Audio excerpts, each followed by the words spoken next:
Halo mahasiswa semua, kita ketemu pada mata kuliah Fisiologi Hewan Air. Dan di sini Ibu akan menjelaskan tentang sistem respirasi. Tentu kalian semua sudah tahu, kalian semua sudah paham apa itu respirasi. Nah, kalau ikan itu berespirasi, artinya pasti ikan itu mengambil O2 dan mengeluarkan CO2. Nah, pada ikan, O2 itu diambil dari air.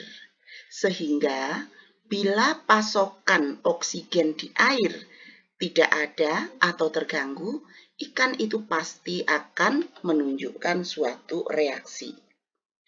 Ini di sini ada contoh ikan yang dipelihara di akuarium.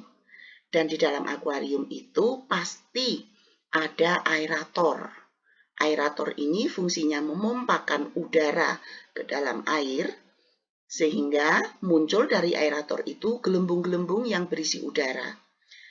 Gelembung-gelembung itu karena isinya udara, pasti ada O2 di dalamnya. Dan pada waktu gelembung-gelembung itu berada di dalam air, kemudian naik ke atas, saat itu gelembung-gelembung tersebut bersinggungan dengan air dan memungkinkan terjadinya difusi O2, sehingga kadar O2 di dalam air meningkat. Tetapi seandainya listrik mati, tentu aeratornya tidak bekerja lagi. Apakah dengan tidak bekerjanya aerator ini, ikan akan menunjukkan reaksi? Bagaimana perubahan tingkah laku ikan tersebut? Dan apa sebabnya? Kalau kalian perhatikan, bila aerator mati, ikan ini dia akan gelisah, kemudian mereka akan berenang menuju ke permukaan air. Mengapa begitu? Karena ikan ini mencari kadar O2 yang lebih tinggi. Dan kadar O2 di permukaan air itu pasti selalu lebih tinggi. Karena di permukaan air itu kan ada senggolan antara air dengan udara. Sehingga memungkinkan terjadinya difusi oksigen.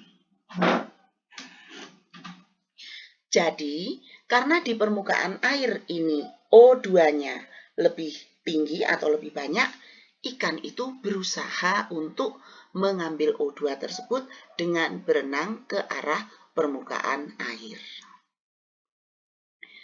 Apakah mekanisme respirasi pada ikan bisa berubah? Dan apakah jalannya proses respirasi tersebut bisa dipercepat, diperlambat, atau mengalami penyimpangan? Nah, jawabannya bagaimana? Pasti jawabannya iya, bisa. Mekanisme respirasi ini bisa berubah, tapi berubahnya paling dari ritmenya, lebih cepat atau lebih lambat. Kalau misalnya sekarang Ibu suruh kalian untuk lari-lari di tempat selama 10 menit. Setelah selesai lari-lari di tempat, bagaimana respirasi kalian? Pasti akan meningkat. Nah, ikan juga begitu. Bila ikan bergerak dengan aktif atau ikan bergerak dengan cepat, pasti respirasinya juga akan meningkat. Apakah bisa sistem respirasi itu mengalami hambatan atau mengalami penyimpangan? Pasti bisa. Bila lingkungan tidak mendukung atau tidak memadai, atau bila pada alat pernapasan ada gangguan, pasti proses pernapasan atau proses respirasi tersebut akan berubah, akan mengalami gangguan. Nah, untuk bisa berespirasi dengan baik, itu proses fisiologi yang terjadi dalam tubuh ikan tentu harus baik. Faktor-faktor apa saja yang mempengaruhi kondisi fisiologi ikan? Pasti kalian semua sudah tahu. Ada faktor eksternal dan ada faktor internal. Faktor eksternal adalah faktor yang berkaitan dengan segala sesuatu di luar tubuh ikan, sedangkan faktor internal adalah segala sesuatu yang ada dalam tubuh ikan. Jadi faktor eksternal yang mempengaruhi fisiologi ikan misalnya kadar O2 terlarut, racun dan sisa metabolisme di air, suhu, dan lain-lain yang berkaitan dengan kualitas air. Selain itu, keberadaan organisme lain atau interaksi biologi yang ada di lingkungan ikan tersebut itu juga akan mempengaruhi fisiologi ikan. Contohnya, adanya ikan lain, apalagi ikan-ikan yang sifatnya ganas, yang sifatnya predator, itu pasti akan sangat mengganggu fisiologi ikan. Misalnya, keberadaan mikroorganisme patogen itu juga mengganggu fisiologi ikan. Atau keberadaan predator, baik itu berupa ikan maupun berupa organisme lain. Pasti keberadaan predator ini akan mengganggu kehidupan ikan dan mengganggu fisiologi ikan.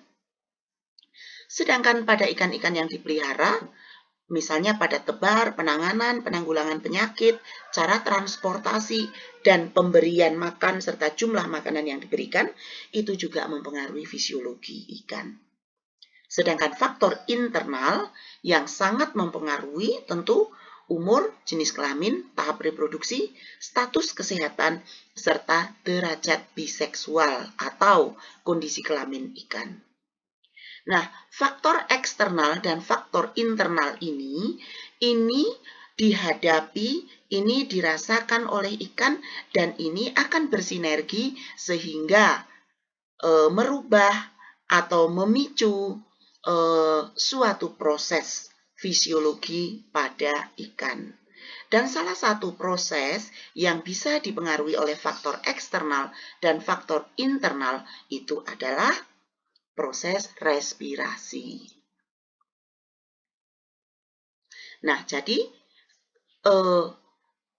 faktor eksternal dan internal ini mempengaruhi fisiologi ikan, dan fisiologi ikan ini nantinya akan mempengaruhi ini, misalnya respirasi, reproduksi, sirkulasi, endokrin, saraf, indera, ekskresi, osmoregulasi, pencernaan, dan sistem pertahanan diri. Tetapi yang akan kita bahas pada saat ini adalah sistem respirasi.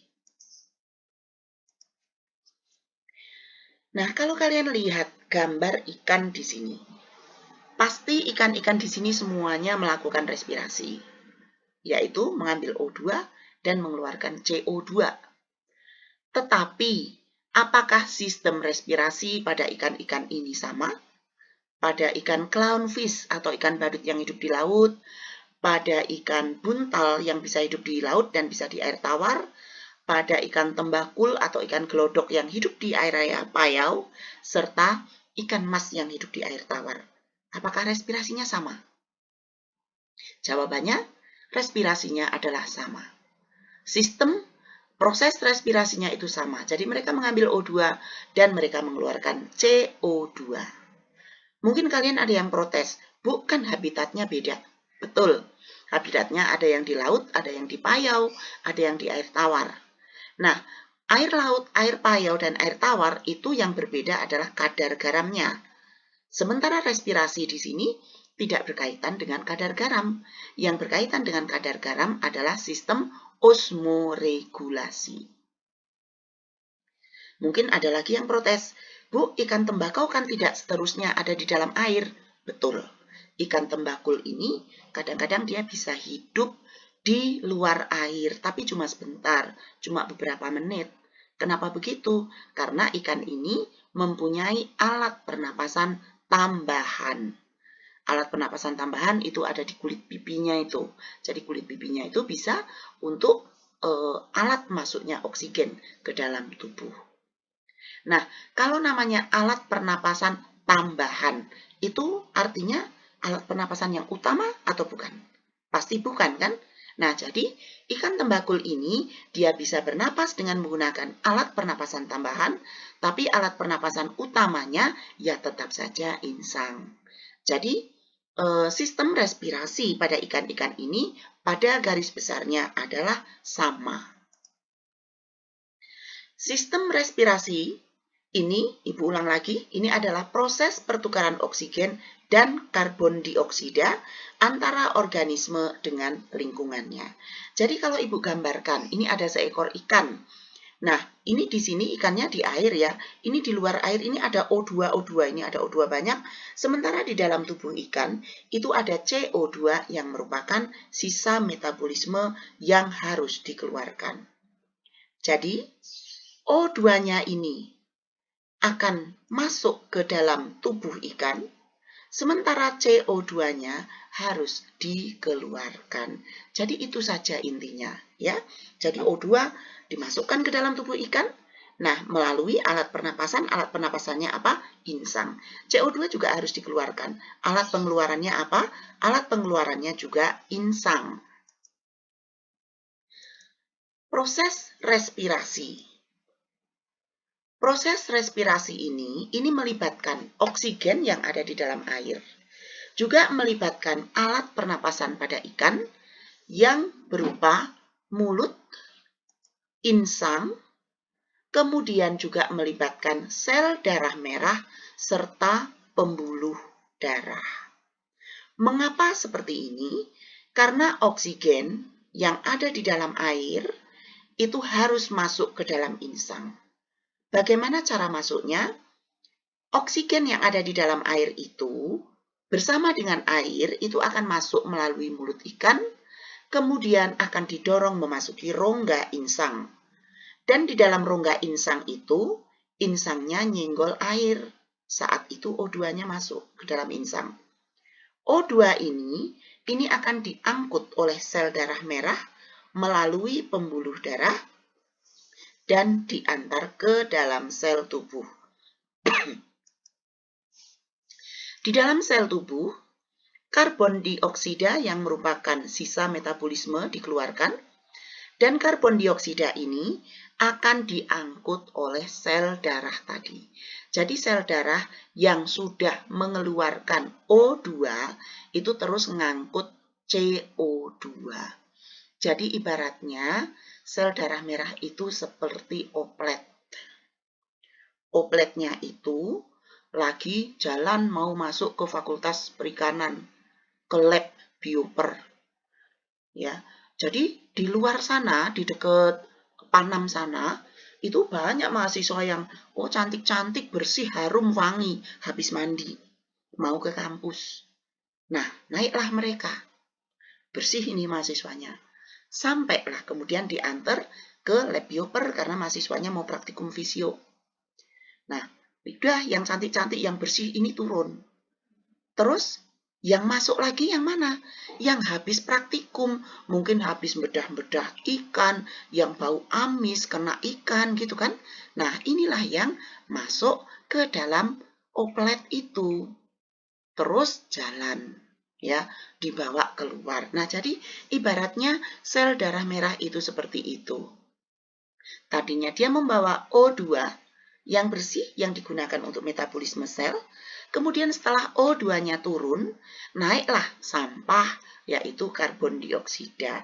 Karbon dioksidanya diantar kemana? Ini kembali lagi ke insang untuk dibuang. Nah, nanti yang kotor ini, karbon dioksida, yang sisa metabolisme ini turun, kemudian O2 masuk lagi, diangkut lagi ke seluruh tubuh. Begitulah kira-kira. Nah, O2-nya ini kalau dibuang terus kemana?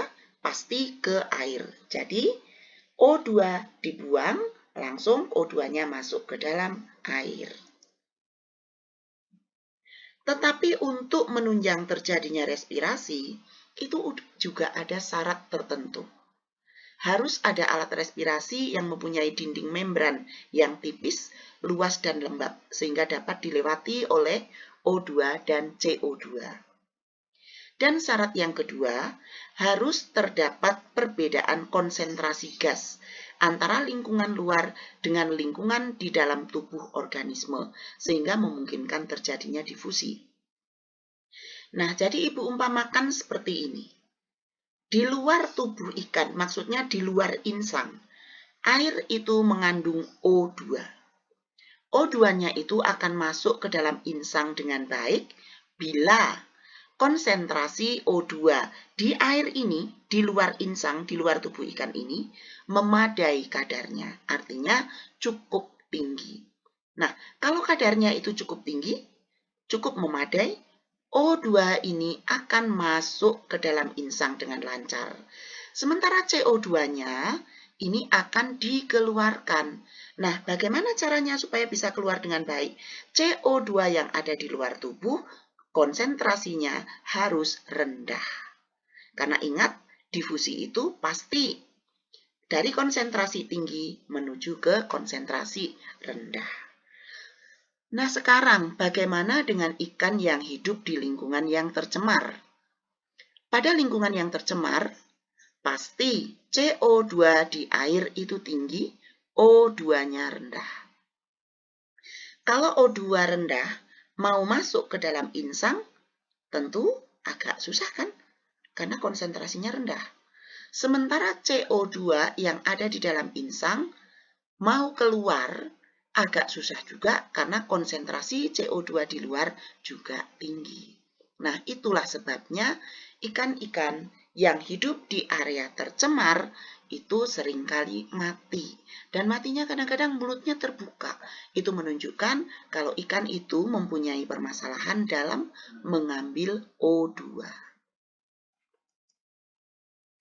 Nah, mekanisme respirasi kalau dilihat dengan bagan seperti ini. Mula-mula mulut ikan terbuka. Ini lihat mulut ikan terbuka. Kemudian air masuk ke dalam rongga mulut. Ini lihat gambarnya. Kemudian rongga mulut ini ototnya berkontraksi atau menyempit, bibirnya nutup. Sehingga air terdorong ke belakang, mengalir ke rongga insang ini. Nah, di dalam rongga insang tentu terdapat insang. Pada saat itu, operkulumnya ini masih tertutup. Nah, waktu air itu masuk, tentu ada seperti yang mengisi rongga insang itu, sehingga tutup operkulum atau celah operkulumnya itu terbuka dan air mengalir keluar. Pada saat air ini mengalir keluar, air ini harus melewati insang. Nah, struktur insangnya seperti ini. Ada lamela primer, ada lamela sekunder. Ini ya, yang halus-halus ini lamela sekunder. Nanti Ibu jelaskan. Jadi air itu harus melewati celah-celah lamela sekunder. Nah, pada saat air itu melewati lamela sekunder atau kesenggol lamela sekunder, saat itulah O2 masuk ke dalam lamela sekunder atau ke dalam insang dan CO2 dikeluarkan. Atau dengan istilah lain, pada saat air melewati insang atau nyenggol insang itulah terjadi pertukaran gas atau terjadi masuknya O2 dan keluarnya CO2. Sehingga kalian bisa lihat bahwa pada saat ikan bernapas, mulutnya buka, nutup, operkulumnya juga buka, nutup. Itu adalah mekanisme bagaimana air dimasukkan ke dalam mulut, didorong ke rongga insang, dan kemudian dikeluarkan melewati celah operkulum. Tapi kalau pada ikan yang berenang dengan cepat, itu biasanya mulutnya tidak buka tutup, operkulumnya juga tidak buka tutup, tapi buka terus. Jadi sambil berenang, mulutnya terbuka, dan air langsung masuk ke dalam mulut, dan langsung dikeluarkan. Jadi kalau kita lihat, ini skemanya seperti ini kira-kira, air masuk ke dalam mulut. Atau ini istilahnya inspirasi. Kemudian rongga mulutnya, otot-ototnya itu menyempit, sehingga air terdorong ke belakang sini, ini ke rongga insang. Terus ini airnya ngalir, inilah insangnya, airnya ngalir nyenggol-nyenggol insang. Nah, setelah air masuk ke sini, kan jadi penuh nih. Ini celah operkulumnya, terus terbuka, sehingga airnya keluar. Inilah kalau celah operkulum terbuka seperti ini. Jadi air masuk, kemudian nanti sampai di sini, celah operkulumnya terbuka, airnya keluar. Kalau ini air sudah keluar, ini akan menutup lagi, mulutnya terbuka lagi, air masuk lagi, ngalir ke sini, operkulumnya terbuka lagi. Begitu seterusnya. Jadi air masuk namanya inspirasi, air keluar namanya ekspirasi. Pada waktu air masuk, air membawa O2, O2-nya diambil sebagian dan dikeluarkan lagi airnya. Pada saat air keluar artinya O2-nya tinggal sedikit, tapi CO2-nya nambah. Nah, ini hanya penjelasan dari yang tadi, ini juga penjelasan yang tadi juga ya, sama. Ini air masuk melalui mulut, terus masuk ke rongga insang, air keluar melalui celah insang. Nah, bagaimana air keluar? Nah, ini kalian lihat, ini loh, ini arah aliran air dan arah aliran darah, ini nanti akan Ibu jelaskan. Nah, sekarang kita akan melihat struktur insang. Pada insang ikan bertulang sejati, ini terdapat 4 pasang insang yang berkembang sempurna. Sedangkan pada ikan bertulang rawan, seperti ikan hiu, chondrites, dan agnatha, insangnya ini bisa lebih dari 4 pasang. Nah, ini yang akan kita bahas itu adalah insang pada ikan bertulang sejati, ya, yang sering kita jumpai. Pernah lihat kan insang seperti ini? Kalau kalian buka kepala ikan, ini kelihatan insangnya, ada bagian yang merah, ada bagian yang putih.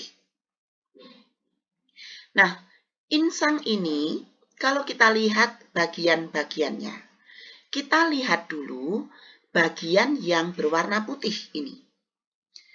Bagian yang berwarna putih ini, kalau kalian sentuh, ini keras karena ini terbuat dari tulang. Bagian yang putih ini, yang melengkung ini Ibu gambarkan di sini ini dinamakan dengan lengkung insang. Jadi lengkung insang itu tempat melekatnya ini lamela insang ini.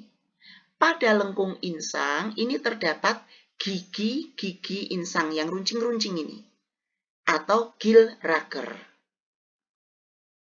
Gill raker tidak berfungsi untuk pernapasan, tapi lebih ke arah bagaimana ikan ini mendapatkan makanan. Kemudian, ada bagian yang merah ini. Ada literatur yang menyebutkan bagian yang merah ini namanya filamen insang. Tapi Ibu lebih senang menyebut dengan lamela primer, supaya kalian tidak bingung. Jadi bagian yang merah ini namanya adalah lamela primer. Ini loh, ini lamela primer. Yang seperti apa ya? Seperti sisir ya. Itu lamela primer namanya. Nah, pada lamela primer tersebut terdapat suatu struktur seperti pelebaran tipis yang disebut dengan lamela sekunder. Jadi kalau kita lihat ini lengkung insang, kemudian ini ada yang apa ya, kayak yang merah-merah itu namanya adalah lamela primer. Kalau lamela primer itu kita amati lebih detail, akan nampak bahwa pada lamela primer itu ada pelebaran-pelebaran seperti ini. Inilah yang dinamakan dengan lamela sekunder. Nah, lamela sekunder inilah yang berperan sangat penting pada proses pernapasan. Jadi, sekali lagi Ibu jelaskan, ini adalah satu lembar insang, ini ada lengkung insang, tulang yang melengkung yang putih. Kemudian ini, masing-masing ini namanya adalah lamela primer. Ini di sini Ibu gambarkan ada berapa? Ada 9 lamela primer. Dan masing-masing lamela primer mempunyai pelebaran-pelebaran yang dinamakan dengan lamela sekunder ini. Jadi misalnya ini kita ambil satu dan kita lihat inilah wujudnya. Nah, lamela sekunder ini kalau kita amati lagi dengan menggunakan mikroskop, lamela sekunder itu sebenarnya bukan suatu struktur yang padat, tapi lamela sekunder ini benar-benar seperti ruangan. Jadi pada lamela sekunder itu ada ruangan, seolah-olah di sini ada atapnya, ada dindingnya, dan ada isinya. Nah, dinding dari lamela primer ini tipis dan lunak. Ini namanya epitelium.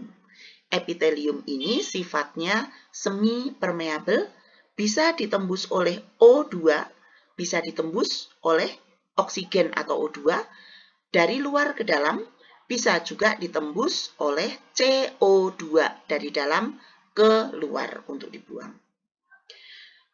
Epitelium ini tipis, epitelium ini lunak dan lembut. Nah, bagaimana supaya di sini tetap ada ruangan? Nah, ini ada sel-sel yang menyangga. Sel yang menyangga epitelium itu namanya sel pilar atau sel tiang. Jadi seperti ruangan ada tiangnya supaya atapnya tidak runtuh. Jadi ini kita umpamakan ini atap, ini lantai ya misalnya. Ini ada tiang. Jadi di antara tiang-tiang itu ada ruangan. Ruangan ini namanya lakuna. Nah, lakuna inilah yang merupakan tempat mengalirnya darah. Jadi, darah di dalam lakuna ini mengalir, sambil mengalir, darah itu membawa O2 untuk dibawa ke seluruh tubuh dan melepaskan CO2. Jadi CO2-nya dilepas dulu, baru darahnya bisa ngangkut O2. Semoga ini bisa dipahami ya. Nah, kalau kita lihat yang bentuk nyatanya itu seperti apa? Ya, seperti ini. Ini insang. Ini kalau kita potong insangnya, akan kelihatan ini adalah lengkung insang, ini gigi insang, ini adalah lamela primer. Kalau lamela primer itu kita lihat betul, ini loh, ini lamela primer ini. Ini ada 3 lamela primer. Dan pada masing-masing lamela primer terdapat lamela sekunder. Ini lamela sekundernya. Nih. Ini lamela sekunder, ini lamela sekunder ya. Ini banyak lamela sekundernya. Terus darahnya di mana? Ini loh, di tengah-tengahnya ini ada pembuluh darah. Jadi pada lamela primer itu di tengah-tengahnya sini ada pembuluh darah dan darahnya nanti ngalir ke sini ke setiap lamela sekunder di sini. Sehingga darahnya itu nanti tetap bisa ngalir ya, dia harus lewat lamela sekunder untuk mengeluarkan CO2 dan mengambil O2. Nah, jadi kalau dibikin catatan, kira-kira seperti inilah. Struktur insang itu terdiri dari lamela sekunder yang tipis dan lunak, tersusun dari lapisan epitelium di bagian luar yang sangat tipis dan lembut, bersifat semi permeabel. O2 dari air dapat masuk ke dalam lakuna dan diikat oleh hemoglobin dalam darah. Lamela sekunder ditopang oleh sel-sel pilar yang terletak berjajar, seolah-olah menyangga struktur lamela sekunder tersebut. Di antara sel-sel pilar tersebut terdapat lakuna atau rongga tempat lalu lalangnya sel darah. Dan juga terdapat sel darah merah yang mengalir dan bergerak, dan inilah yang mampu mengeluarkan CO2 dan mengambil O2 dari dalam air. Nah, ini masih penjelasan bagaimana air masuk ke dalam mulut, masuk ke rongga insang, dan seterusnya ya. Nah, sekarang kenapa ya darah dan air? Kok bisa darah ini nantinya ngangkut O2? Atau kok bisa darah ini mengeluarkan CO2?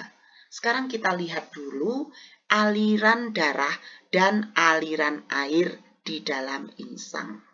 Kita lihat. Di sini ada air masuk yang panah biru.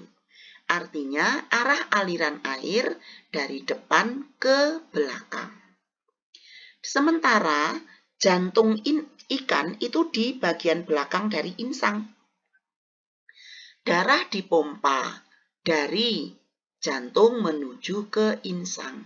Jadi artinya arah aliran darah ini dari belakang ke depan. Arah air dari depan ke belakang. Darah ini ngalirnya di mana? Darah ini ngalirnya di dalam insang. Di dalam lakuna. Air ngalirnya di mana? Air ngalirnya di luar lamela sekunder. Karena air kan cuma nyenggol insang, ya. Jadi, air ngalir dari depan ke belakang, darah ngalir dari belakang ke depan. Di antara darah dan air ada lapisan tipis namanya epitelium. Jadi, arah air mengalir dan arah darah mengalir itu berlawanan arah. Air ngalirnya seperti ini, lihat ini panahnya. Dia ngalirnya di luar insang kan? Sementara darah mengalir di dalam insang.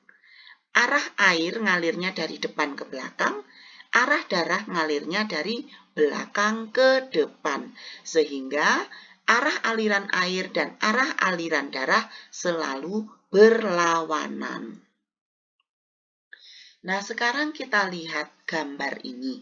Mungkin kalian agak bingung, tapi ini adalah gambar dari satu lamela sekunder. Kalau lamela sekunder itu kita umpamakan seperti donat. Gambar yang kalian lihat tadi, ini ibaratnya kita melihat donatnya dari samping. Ya, dipotong dari samping seperti ini cuma. Ya, ini kayak rangkaian donat-donat ini tapi dari samping. Nih, kita lihat seperti ini. Melebar dia, ini adalah irisan tipis. Tapi kalau kita lihat dari atas, kita lihat donatnya dari atas, tentu akan tampak seperti lingkaran kan? Dan ada bolong di tengahnya. Nah, sekarang kita lihat lamela sekunder ini dari atas. Jadi, setelah kita lihat lamela sekunder dari atas, itu akan nampak, oh ini ada bagian-bagian, ini adalah sel pilar. Nih, yang bulat-bulat ini sel pilar nih. Terus yang diarsir ini apa? Oh, yang diarsir ini area yang ini menunjukkan, ini lengket antara lamela sekunder 1 dengan lamela sekunder yang lain. Jadi, ini area ini tidak akan kita bahas. Di antara lamela sekunder, di antara sel pilar ini kan ada ruangan, ini lakuna. Nah, disinilah darahnya ini jalan. Ini lihat panah-panahnya ini menggambarkan bagaimana darah itu berjalan. Di dalam lamela sekunder, ini di sini, ini ada seperti lubang tempat masuknya darah yang dinamakan dengan arteri afferent. Sementara di ujung sana ada lubang juga yang dinamakan dengan arteri efferent. Arteri afferent adalah tempat masuknya darah, arteri efferent adalah tempat keluarnya darah. Jadi darah masuk dari arteri afferent, terus menyebar ke lakuna-lakuna di sini, terus gerak-gerak di sini sampai mencapai arteri efferent, terus darah itu keluar lagi, masuk ke dalam pembuluh darah, dan darahnya diedarkan ke seluruh tubuh. Nah, sambil sel darah itu berjalan di sini, di lakuna-lakuna ini CO2-nya dibuang, dikeluarkan. Sementara O2 yang ada di air di luar dari insang ini, di luar lamela sekunder ini, O2-nya masuk ke dalam ini ruangan ini sehingga ketemu sama sel darah. O2-nya ditangkap, terus dibawa keluar melewati arteri efferent ini untuk dialirkan ke seluruh tubuh. Nah, ini kalau digambarkan seperti ini, tapi ya kalau kalian bingung, Ibu juga tidak akan menyalahkan kalian, karena ini seharusnya Ibu bisa menunjukkan dengan alat peraga, tapi kita online, nggak mungkin jadinya ya. Nah, kita lihat ini adalah gambaran dari lamela sekunder. Ini adalah arah aliran air, ini aliran air, sementara yang ke sini ini adalah arah aliran darah. Oke, kita lewatkan saja. Nah, kenapa arah aliran air dan darah ini kok berlawanan? Kalau tidak berlawanan, memangnya kenapa? Jadi dengan berlawanan, ini ternyata efektivitas dalam mengambil O2 itu menjadi lebih tinggi. Kalau arah air dan darah ini sama, itu nanti O2 yang bisa diambil maksimum itu adalah 50% dari O2 yang ada di air. Kenapa begitu? Karena kalau ini jalannya bareng terus, nanti konsentrasi O2-nya sudah 50-50, udah difusi nggak bisa berjalan lagi. Tapi kalau arahnya berlawanan seperti ini, darah akan selalu ketemu air yang kadar oksigennya tinggi. Sehingga darah bisa mengambil sampai 85% dari kadar oksigen yang ada di air. Jadi, dengan arah berlawanan atau counter current exchange, oksigen lebih mudah untuk diambil atau proses pengambilan oksigen lebih efektif. Nah, tetapi darah ini juga punya batas dalam mengangkut O2. Jadi ada dua perubahan kemampuan hemoglobin dalam mengikat darah. Yang pertama itu dinamakan dengan Bohr effect. Jadi ada penurunan kemampuan hemoglobin dalam mengikat O2 karena adanya penurunan pH darah atau konsentrasi CO2 di darah relatif tinggi. Artinya apa? CO2-nya belum dikeluarkan. Nanti kalau CO2-nya udah dikeluarkan, darah itu bisa ngambil O2. Ada juga istilahnya root effect atau penurunan kemampuan hemoglobin dalam mengikat O2 karena kadar O2 yang diikat oleh darah itu sudah maksimum. Kalau diumpamakan oplet ya, karena opletnya masih punya penumpang gitu ya. Jadi ada batas kemampuannya. Nah, ini sudah Ibu jelaskan. Ini sebenarnya ini hanya masalah root effect dan Bohr effect itu tadi. Ibu tidak usah jelaskan lagi. Nah, kalau yang ini cuma sekedar Ibu ingin menunjukkan ada insang yang normal, ini ada lamela primer, ini ada lamela sekunder. Kalau ini kalian tanya, kok pendek-pendek, Bu? Iya, ini bukan penyakit, bukan apa-apa. Kebetulan waktu bikin preparat, ini terpotong ya. Jadi inilah insang yang sehat. Yang ini adalah insang pada ikan yang sakit. Ini di sini sel-selnya mengalami penebalan dan perbanyakan sampai seolah-olah gandeng-gandeng lamela sekundernya ya. Nah, kalau seperti ini air kan nggak bisa lewat celah-celah sini kan. Ini ikannya akan mengalami kesulitan bernapas. Nah, kalian bisa bayangkan, ini ikan-ikan kalau hidup di area tercemar seperti ini bagaimana? Pasti mati kan? Ini lihat, ini adalah ikan mati, mulutnya terbuka seperti ini. Artinya ikan ini mati karena ada masalah dengan oksigen, pasti kurang oksigen. Jadi ikan ini berusaha mencari oksigen sampai megap-megap seperti ini dan akhirnya mati. Nah, jadi kalau kalian disuruh jawab bagaimana respirasi ikan-ikan yang hidup di area yang sudah mengalami pencemaran, kalian bisa jelaskan ya. Kalau di area tercemar, O2-nya bagaimana, CO2-nya bagaimana, dan bagaimana ikan itu bernapas. Terus pencemaran apa saja yang dapat mengganggu respirasi ikan? Wah, segala pencemaran itu akan mengganggu. Kalau yang bersifat racun atau bersifat iritasi, itu akan melukai insang. Lah kalau insangnya misalnya luka terus bocor, darah dari dalam lamela sekunder bisa keluar, air juga bisa masuk. Kalau airnya masuk tidak terkendali, ikannya juga akan mati. Ikannya mengalami internal drowning atau seperti tenggelam. Artinya kadar air di dalam tubuh sudah di luar batas. Ini pencemaran minyak, ini langsung mati ikannya ini. Nah, untuk organ pernapasan udara, ini ada yang bisa ngambil O2 langsung dari udara, ada juga yang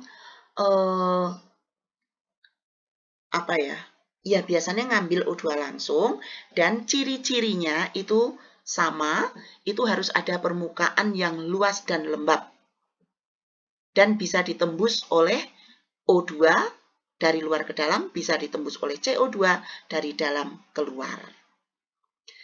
Dan biasanya alat pernapasan tambahan itu seperti ada rangka, sehingga alat pernapasan tambahan ini bisa tetap tegak biarpun tidak di dalam air. Tapi yang pasti di bawah permukaan yang tipis, luas dan lembab harus ada darah yang mengalir. Sehingga Nanti ada O2 nembus lapisan tipis, bisa langsung diangkut oleh darah. Dan kalau darah mengeluarkan CO2, juga CO2-nya bisa langsung dikeluarkan. Ini contoh alat pernapasan udara ini ya, ada yang divertikulum paring, ada yang usus dan gelembung renang, ada lagi yang seperti pada ikan lele, seperti ikan gurami, ya ada labirin dan lain sebagainya. Nah, ini contohnya pada ikan lele, alat pernafasan tambahannya ini arborescens, seperti ini bentuknya. Ini juga pada arborescens ini pasti ada darah yang mengalir dan dibungkus oleh lapisan yang tipis, lembab, luas, bisa ditembus oleh O2 dari luar ke dalam dan bisa ditembus oleh CO2 dari dalam ke luar. Ini pada ikan gurami. Nah, ini ada yang istilahnya pseudobranch, tapi ini tidak untuk bernapas ya. Oke, ini saja materi dari Ibu. Semoga kalian bisa memahami dan nanti kita akan lanjutkan dengan diskusi. Bila ada yang tidak paham, silahkan kalian tulis pertanyaan di komen. Ya, kita pakai Google Classroom, ada komen di situ. Silahkan kalian menulis pertanyaan dan Ibu akan menjawab. Sekian, terima kasih. Semoga kita semua sehat dan selalu dalam lindungan Tuhan.